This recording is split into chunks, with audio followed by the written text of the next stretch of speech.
আমি একটু আমার এলাকার চারিপাশটা আপনাদের সাথে একটু শেয়ার করছি, অবশ্যই দেখে বলবেন।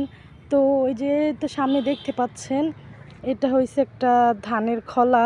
তো এখানে ধান শুকানো হয়, ওইখানে আবার মিল ঘর আছে, ওইখানে ধান ভাঙানো হয়, নিয়ে তারপর আমরা এখান থেকে চাল নিয়ে খাওয়া হয়। চাল অনেকে কিনে নেয়।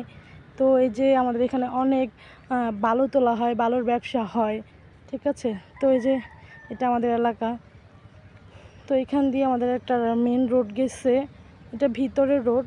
এর পাশে আরেকটা রোড আছে, এটা আমাদের মানে শহরে যাওয়ার যাতায়াত করার রোড।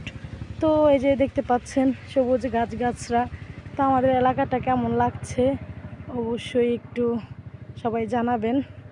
তো এই তো আরেকটু দেখাচ্ছি আপনাদেরকে। আমাদের এলাকায় ওরকম কিছু নাই দেখানোর মতো, তবুও আমি আপনাদের সাথে একটু শেয়ার করছি। যদি ভালো লাগে অবশ্যই লাইক কমেন্ট শেয়ার করবেন, আর আমাদের চ্যানেলটাকে সাবস্ক্রাইব করে দিবেন। আপনাদের ভালোবাসায় আমরা সামনের দিকে এগিয়ে যাব। তো সবাই ভালো থাকবেন, আল্লাহ হাফেজ। তো এই তো দেখতে পাচ্ছেন। ওকে বাই, সবাই ভালো থাকবেন, সুস্থ থাকবেন, নিজের খেয়াল রাখবেন, আল্লাহ হাফেজ।